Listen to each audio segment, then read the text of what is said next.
Baik, kali ini kita akan melihat 3 pendekatan untuk menginterpretasikan peluang ya. Di sini ada pendekatan klasik, pendekatan empirik, dan satu lagi adalah pendekatan subjektif. Oke, kita lihat dulu satu-satu. Apa itu pendekatan klasik? Pendekatan klasik itu adalah kita menginterpretasikan peluang itu berdasarkan pada asumsi simetris bahwa semua kejadian yang mungkin terjadi atau mungkin dihasilkan dari suatu percobaan itu mempunyai nilai peluang yang sama. Sebagai contoh, misalnya saya punya 3 kotak ini ya. Nah, di sini ada kotak 1, 2, dan 3. Nah, jadi peluang masing-masing terambil satu kotak ini adalah 1/3. Oke. Nah, beda dengan percobaan empiris, itu kita menggunakan konsep frekuensi relatif. Jadi artinya kita melakukan misalnya percobaannya itu kita ulang sebanyak n kali gitu. Misalnya saya lakukan percobaannya itu tadi dengan ini yang sama gitu ya. 3 box ini saya kasih nomor 1, 2, dan 3. Nah, kemudian ketiga box ini saya masukkan ke dalam tas. Oke. Nah, kemudian saya acak di dalam ini. Kemudian saya ini kan terambil satu itu nomor 1. Kemudian saya catat. Kemudian saya masukkan lagi. Kemudian saya ambil lagi gitu. Terus terambil nomor 2. Nah, di pengambilan kedua. Nah, kemudian saya ini lagi acak lagi gitu kan, saya ambil lagi misalnya, terus terambil lagi nomor 2, begitu seterusnya misalnya sampai 100 kali. Nah, itu kita rekod. Misalnya tadi kotak 1 itu munculnya adalah dari misalnya saya ulang 10 kali gitu ya. Nah, misalnya yang muncul yang terambil itu kotak 1 itu 2 kali, maka peluangnya adalah 2/10 gitu. Nah, kotak 2 misalnya terambil 5 kali gitu. Nah, berarti dia 5/10 ya. Jadi setengah peluang yang untuk kotak 2 frekuensi relatifnya.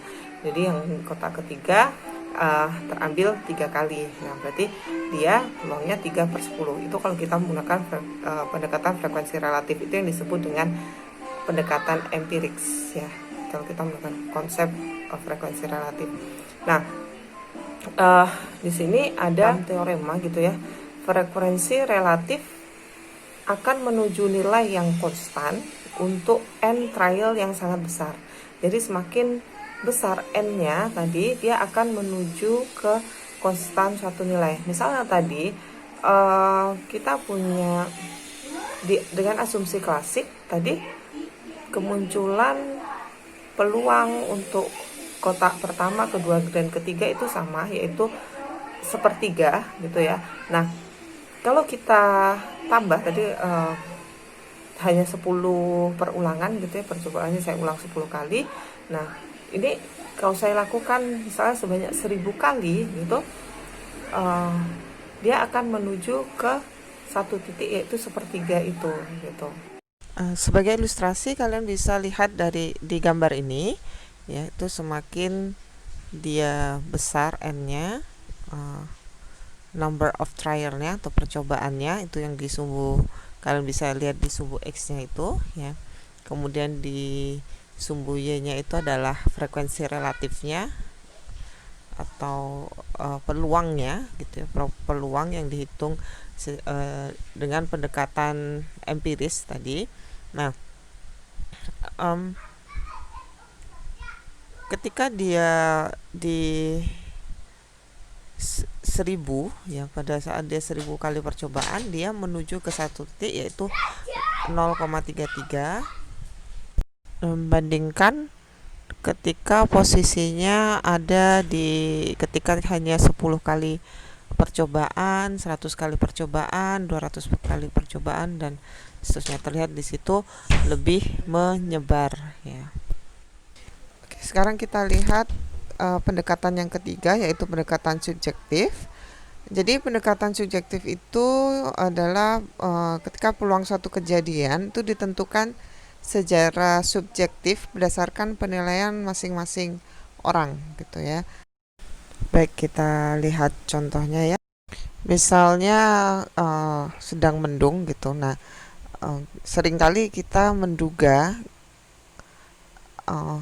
apakah hari ini akan hujan atau tidak gitu ya. Dan ini pendapatnya seringkali berbeda-beda antara orang satu dengan orang lainnya. Coba kita lihat ilustrasi di gambar ini ya.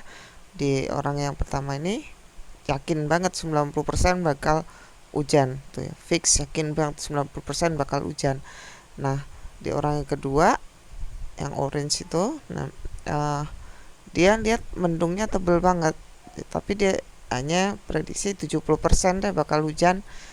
Nah, karena mungkin berdasar pengalaman dia itu mendung setebal itu 30%-nya itu kadang terus nggak jadi hujan. Nah, terus yang orang yang ketiga yang hijau ini mendung tebel tapi bakal ke bawah angin nih gitu, nggak jadi hujan deh kayaknya. Nah, yang ini malah memprediksi nggak bakal hujan sama sekali. Atau dengan kata lain, orang yang ketiga ini memprediksi hujannya itu, peluang hujannya itu 0% gitu. Nah, jadi ini mereka itu memperkirakan atau menentukan peluangnya itu semata-mata berdasar penilaian subjektif dari masing-masing orang tersebut saja, tidak bisa diuji secara objektif. Nah, contoh lain, misalnya suatu perusahaan itu merencanakan untuk memproduksi suatu produk baru yang belum pernah dicoba sama sekali gitu ya. Nah, eksekutif perusahaan mungkin akan bertanya gitu, berapa sih peluang bahwa perusahaan akan menghasilkan keuntungan dari pembuatan produk tersebut? Bagaimana kita menentukan nilai peluangnya? Dalam hal ini terdapat dua kemungkinan, yaitu perusahaan akan mendapat keuntungan atau perusahaan akan menderita kerugian. Tetapi sangat tidak beralasan kalau kita katakan bahwa peluang masing-masing kejadian adalah setengah. Selain itu, pendekatan frekuensi relatif juga tidak dapat digunakan karena percobaannya itu tidak dapat diulang gitu. Nah, dalam hal ini nilai peluang tersebut itu bisa ditentukan secara objektif berdasarkan penilaian, misalnya bagian pemasaran gitu ya, pengalaman sebelumnya seperti apa kalau produk yang setipe gitulah ya. Nah, gitu. Jadi ada di kondisi tertentu di mana di pendekatan klasik dan empiris itu tidak dapat digunakan. Itulah kenapa ada pendekatan subjektif. Kita lihat aturan peluang ya. Di sini ada, dalam peluang itu ada istilah saling bebas dan saling asing ya. Ini dua hal yang berbeda gitu. Apa itu saling bebas? Saling bebas itu bila kejadian A tidak mempengaruhi kejadian B. Saling asing itu bila kejadian A dan B itu tidak bisa terjadi sekaligus bersamaan ya. Contohnya begini, ketika saya melempar koin itu saya tidak bisa mendapatkan pada satu kali lemparan itu, saya tidak bisa mendapatkan dua sisi itu sekaligus gitu ya kan. Tidak mungkin terjadi dua sisi muncul bersamaan ya. Pasti kalau tidak muka ya belakang gitu kan. Nah, tidak mungkin dua sisi itu muncul secara bersamaan. Itu yang disebut dengan saling asing. Oke. Nah, saling bebas itu misal saya lempar koin 2 kali ya. Nah, pada lemparan pertama itu muncul muka. Nah, pada lemparan kedua itu kemungkinan muncul muka dan belakang akan tetap sama ya. Kenapa? Karena mukanya itu kan nggak luntur kan. Ketika pertama muncul muka ya mukanya tetap ada di situ gitu. Jadi kita sebut itu saling bebas. Jadi pada lemparan kedua itu tidak dipengaruhi oleh hasil yang lemparan pertama tadi. Entah dia lemparan pertama mau muncul muka atau belakang, itu tidak mempengaruhi di lemparan yang kedua itu hasilnya apa. Nah, bisa dipahami ya bedanya saling bebas dan saling asing. Oke. Selanjutnya kita lihat aturan dasar peluang. Aturan yang pertama, peluang itu memiliki nilai antara 0 dan 1 ya. Jadi kisaran nilai peluang itu antara 0 dan 1.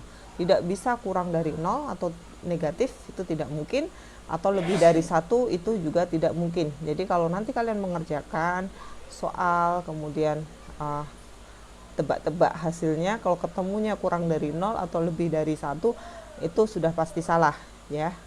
Oke, jadi peluang nilainya pasti antara 0 dan 1. Oke, 0 bisa 0 sama dengan 0 bila dia pasti tidak terjadi, sama dengan 1 bila dia pasti terjadi gitu. Oke. Sifat yang kedua yaitu bila ada suatu kejadian A gitu, misalnya tadi ya lempar koin gitu, kemudian kejadian A-nya adalah muncul muka. Nah, A komplementnya artinya yang bukan muncul muka, artinya muncul belakang itu. Nah, peluang A komplement itu sama dengan 1 dikurangi dengan peluang A. Ya. Oke, sifat yang ketiga ini terkait dengan tadi saling asing tadi ya, yang sudah kita bahas sebelumnya. Jadi jika saya punya dua kejadian A dan B, dan kejadian ini A dan B ini saling asing, artinya A dan B tidak bisa terjadi secara bersamaan gitu ya, maka peluang A union B itu akan sama dengan peluang A ditambah dengan peluang B. Oke, lalu bagaimana kalau tidak saling asing? Kalau tidak saling asing, maka kita harus kurangkan dengan irisannya ya. Kalian bisa lihat nih di diagram Venn-nya, jika saling asing dia tidak punya tidak ada irisannya. Kalau dia tidak saling asing, di sini ada irisannya. Oke. Nah, jadi peluang A union B jika dia tidak saling asing, maka sama dengan peluang A ditambah peluang B dikurangi dengan peluang A irisan B. Terus gimana caranya cari peluang A irisan B? Kita lihat di sifat berikutnya. Jadi di sifat berikutnya ini terkait dengan saling bebas. Oke, peluang A, jika A dan B ini saling bebas, maka peluang A irisan B itu akan sama dengan peluang A dikalikan dengan peluang B. Lalu bagaimana jika dia tidak saling bebas? Oke, itu kita akan bahas nanti di peluang bersyarat.